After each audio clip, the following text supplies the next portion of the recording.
ketika membela diri harus seimbang dengan kejahatannya gitu. Artinya membela diri bukan ditujukan untuk membunuhnya umpamanya. Ya. Terkait dengan pembelaan diri nih, sejauh mana sih Pak pembelaan diri itu bisa dianggap wajar dan kapan ketika pembelaan diri itu malah melewati batas KUHP yang baru Pak?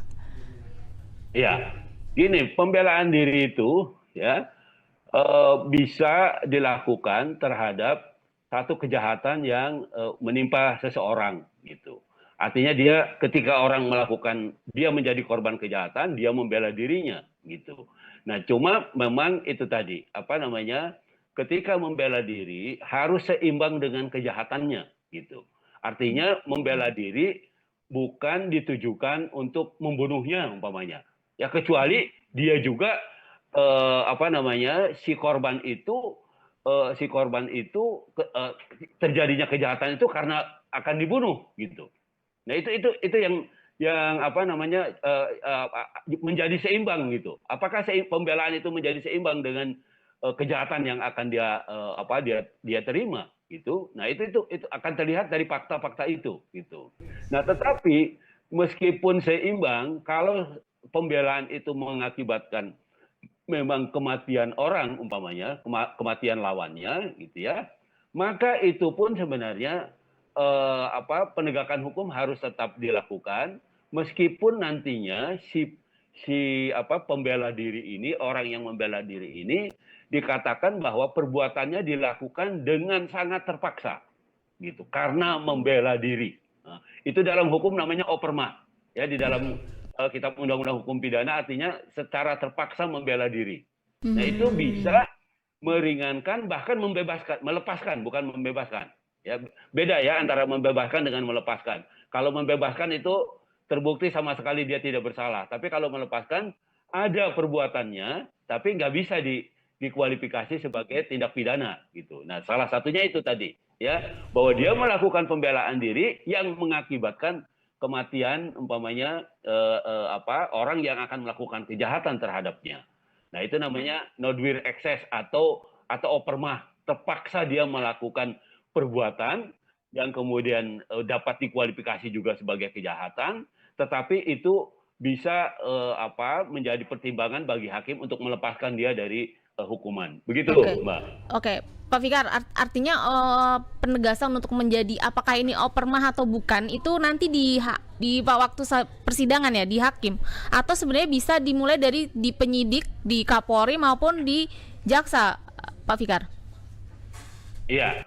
Nah, ini ini sulitnya, tapi begini. Kepolisian sebagai penyidik, dia kan kecenderungannya adalah membawa satu peristiwa yang dia kualifikasi sebagai kejahatan itu ke peradilan melalui jaksa penuntut umum gitu. Nah, jaksa sekarang dengan KUHP yang baru itu sebagai apa istilahnya dominis litis, sebagai penguasa kasus gitu ya. Dia bisa mengontrol sejak polisi melaporkan kepada dia bahwa sudah mulai dilakukan penyidikan, maka kewajiban jaksa adalah mengawasi penyidikan itu. Apakah penyidikan itu dilakukan dengan benar atau tidak? Nah, yang sewaktu-waktu jaksa bisa memberitahu pada penyidik itu ini salah kamu, harusnya begini, harusnya begitu. Itu kewenangan jaksa sekarang sampai ke sana gitu, ya. Sampai melihat itu. Nah, tetapi baik polisi maupun jaksa juga bagi tindak pidana yang ancaman hukumannya 5 tahun ke bawah, ya, dia bisa menyelesaikan itu di luar peradilan. Itu yang tadi disebut oleh pembicara pertama sebagai restoratif justice. Nah, gitu ya. Nah, jadi kamu bisa menyelesaikan ini di tingkat ini. Tetapi dalam KUHP sekarang ya, dia harus memohon. Dia dan korban itu harus mengajukan permintaan kepada penyidik untuk melakukan restoratif justice itu gitu. Nah, sehingga si penyidik itu ikut juga ya mendampingi ketika mereka melakukan perdamaian. Nah, contoh kasus yang masih hangat itu ya itu tadi yang itu apa penghinaan terhadap Pak Jokowi itu siapa Egy Sujana dan siapa itu namanya Damai Dan Hari Lubisa. Nah itu begitu dia mengajukan permohonan restoratif justice, kemudian polisi juga mendampingi waktu pertemuan gitu pertemuan antara Egy dan si siapa si Pak Joko itu. Nah, nah mestinya begitu ya. Jadi di dalam tindak pidana yang di bawah 5 tahun itu ya baik penyidik ya maupun penuntut umum kejaksaan itu bisa menyelesaikan itu melalui lembaga itu tadi restoratif justice gitu. Artinya ada kesepakatan di antara para pihak itu gitu ya. Kemudian diselesaikan ya maka apa kasusnya bisa selesai sampai di situ. Mestinya itu seperti itu. oke. Nah, kalau sudah sampai kejaksaan juga itu harus ada pemberitahuan ke pengadilan gitu. Artinya maksud saya hak si jaksa itu harus memberitahukan bahwa ini ada loh ada restoratif justice tuh gitu ya.